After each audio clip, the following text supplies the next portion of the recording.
Selamat hari Minggu, Shalom. Ya, dalam kesempatan ini saya mau sampaikan pesan Tuhan tentang relevan. Ya, relevan.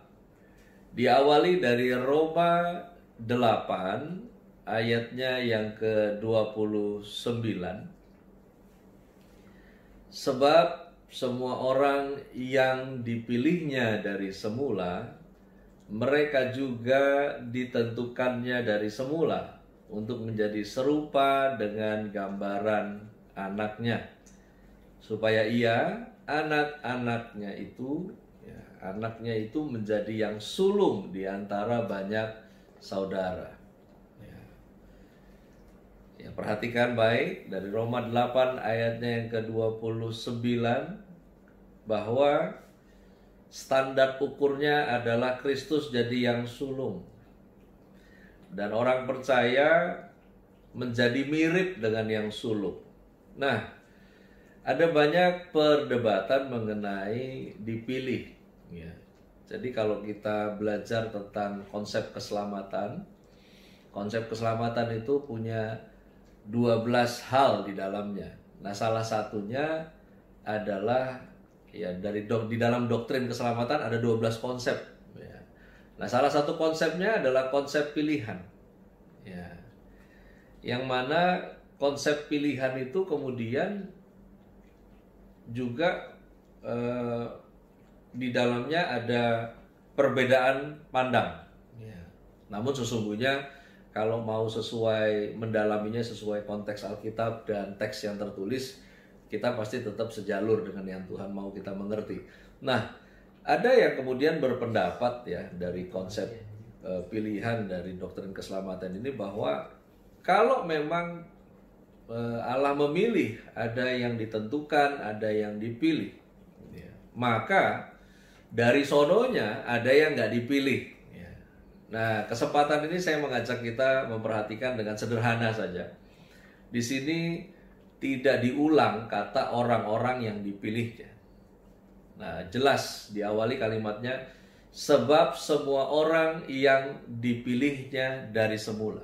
Ya, jadi kalau diterangkan mau dibolak-balik, maka ini isinya sama, bahwa dari semula semua orang dipilihnya. Ya. Nah, ada juga di sana ditambahkan mereka juga ditentukannya dari semula.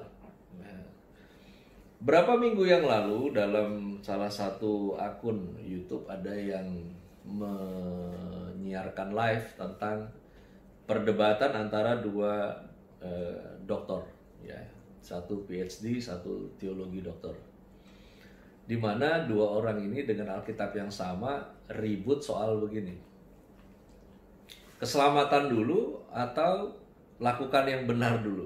Ya. Nah, yang satu pilih keselamatan dulu, makanya orang lakukan yang benar. Nah, yang satu lakukan yang benar dulu, makanya seseorang itu selamat. Ya. Nah, mulailah teori Calvinis dan lain sebagainya. Nah, kesempatan ini saya nggak mau beri kuliah buat kita semua, tapi Roma 8 ayat 29 bicara jelas bahwa perihal keselamatan dalam konsep pilihan bukan berarti ada yang tidak dipilih sesuka hati Tuhan. Karena dari sananya, yang namanya manusia Tuhan inginkan untuk selamanya bersama dengan Dia. Karena itu jalan keselamatan telah dibuat olehnya. Tuhan sendiri yang membuat jalan keselamatan itu.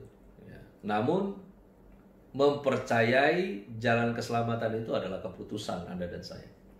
Nah, yang berikutnya dari Roma 12 ayatnya yang kedua. Janganlah kamu menjadi serupa dengan dunia ini, tetapi berubahlah oleh pembaruan budimu, sehingga kamu dapat membedakan manakah kehendak Allah, apa yang baik, yang berkenan kepada Allah, dan yang sempurna. Nah, kita diawali dari pemahaman bahwa dari sananya Allah mau semua manusia itu masuk di dalam komunionnya, di mana hidup selama-lamanya dalam kekekalan bersama dengan Allah.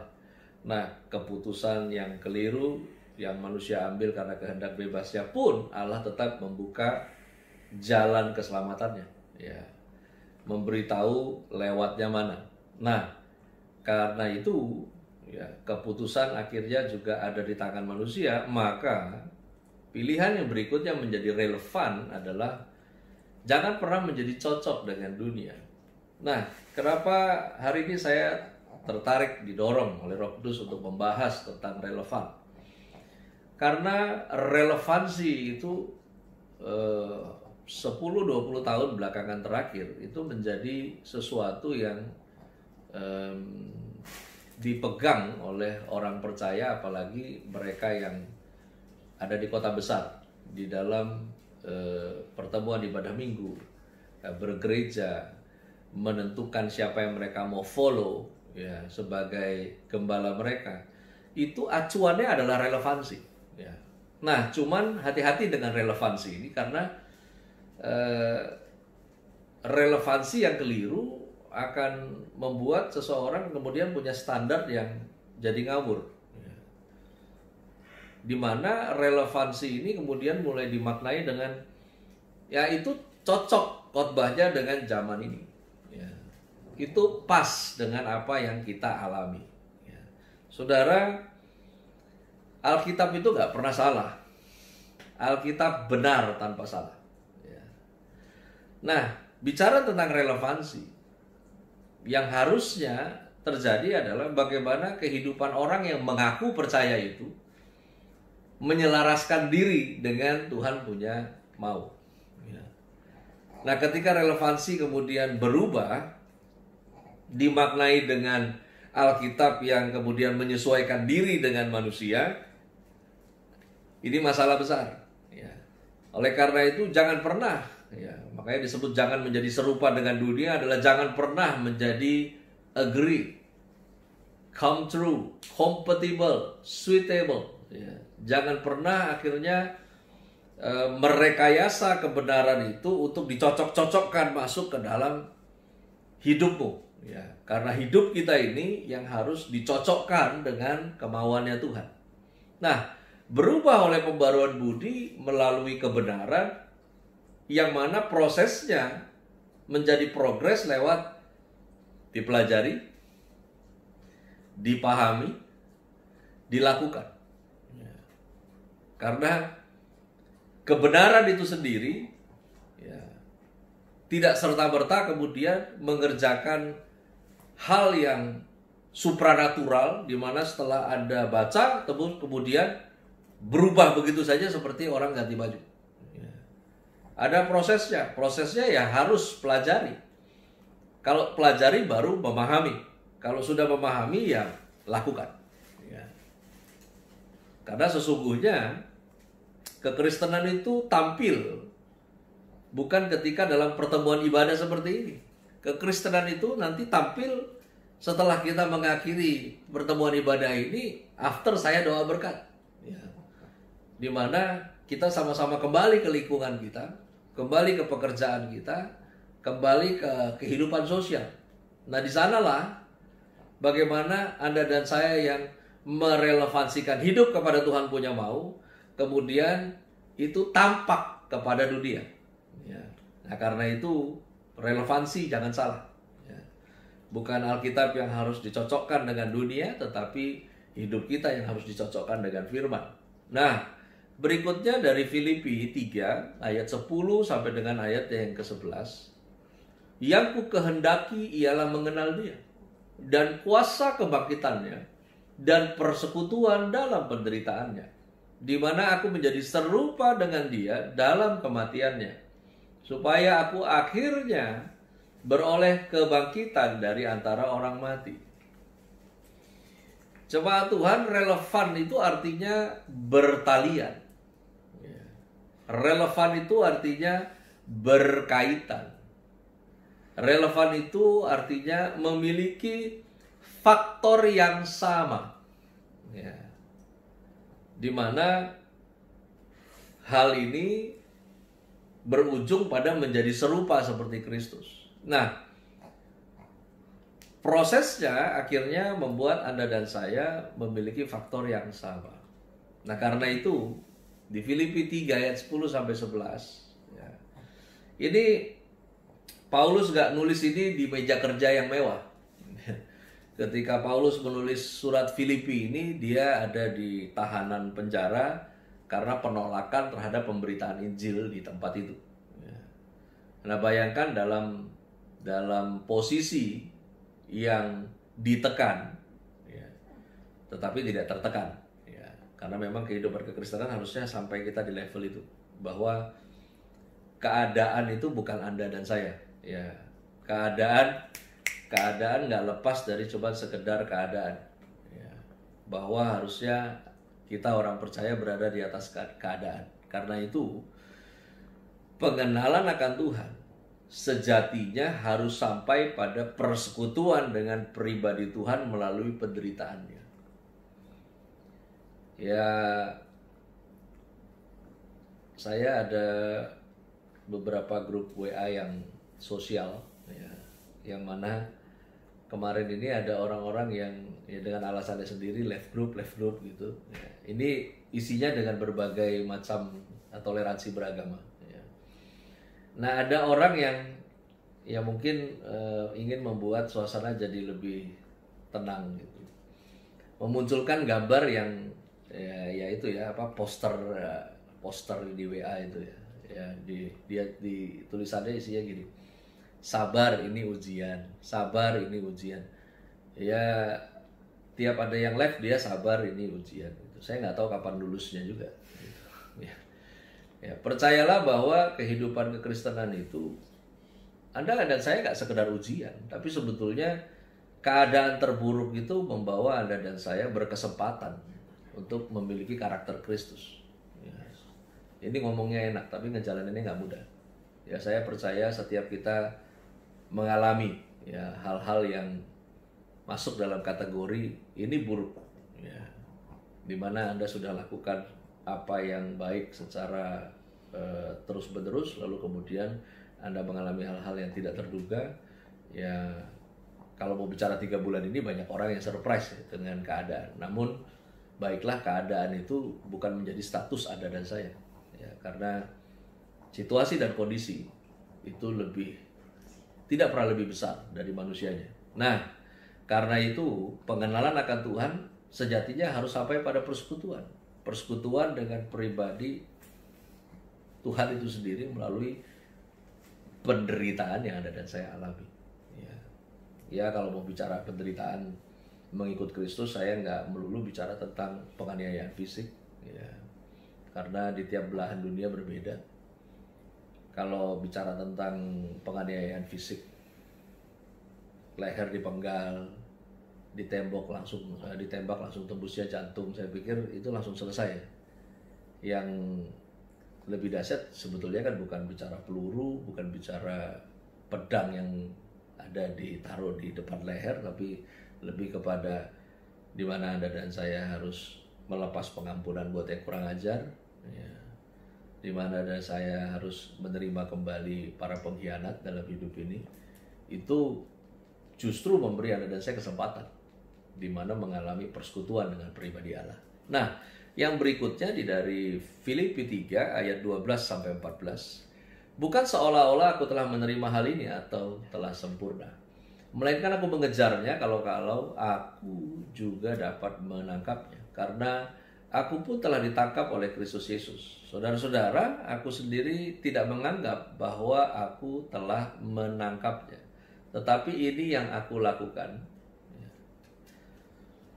Aku melupakan apa yang telah di belakangku dan mengarahkan diri kepada apa yang di hadapanku dan berlari-lari kepada tujuan untuk memperoleh hadiah, yaitu panggilan surgawi dari Allah dalam Kristus Yesus.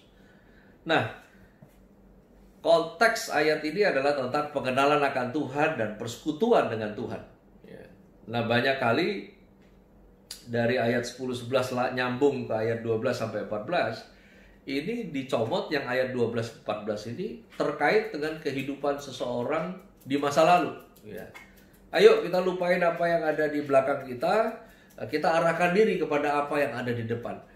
Sekali lagi, ayat ini tidak mengacu kepada melupakan kehidupan lalu. Ya. Nah, hal ini lebih mengacu kepada pengenalan akan Tuhan. Ya.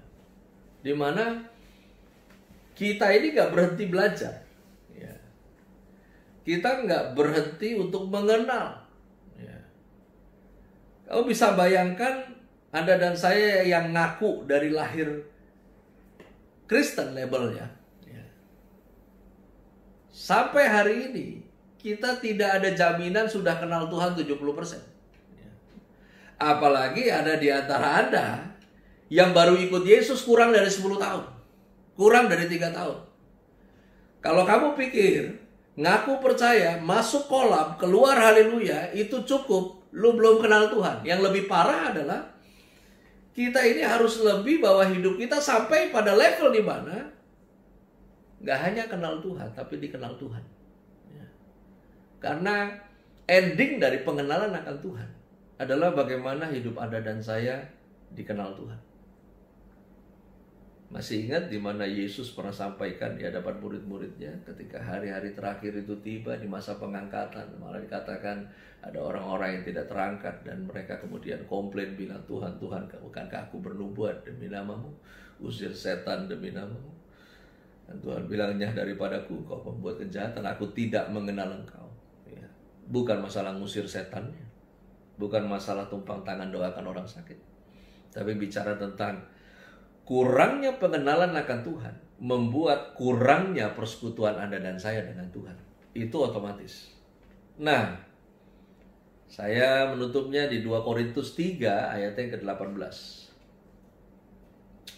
Dan kita semua mencerminkan kemuliaan Tuhan dengan muka yang tidak terselubung, dan karena kemuliaan itu datangnya dari Tuhan yang adalah roh, maka kita diubah menjadi serupa dengan gambarnya dalam kemuliaan yang semakin besar. Ini baru transisi. Nah, sekarang kita biasa dengar masa transisi. Ini transisinya. Dari orang percaya di bumi, kemudian ditunggu dalam penjemputan itu, yang mati terlebih dahulu dibangkitkan, yang hidup terangkat, lalu kemudian dalam on the way-nya ke sana diberikan tubuh kemuliaan. Ini masa depannya. Tetapi yang kita nggak boleh lupa, di masa kini kita sedang mempersiapkan bagaimana kita nanti di masa depan. Oleh karena itu, dalam proses pengenalan, bersekutu, maka Tuhan terrefleksi dari hidup Anda dan saya dengan istilah dengan muka yang tidak terselubung. Gak ada di antara kita yang bisa sembunyi dengan mengatakan urusan bagaimana saya hidup dalam tampilan di hidup saya itu tidak terkait dengan persekutuan saya dengan Tuhan. Itu terkait. Bagaimana Anda dan saya mengenal Tuhan? Sedalam itulah Anda bersekutu dengannya, dan sejelas itulah Anda bisa tampilkan Kristus melalui hidup. Ini bukan khotbah yang favorit, namun saya rindu di mana Tuhan ada. Di situ akhirnya juga Anda dan saya ada. Tuhan Yesus memberkati.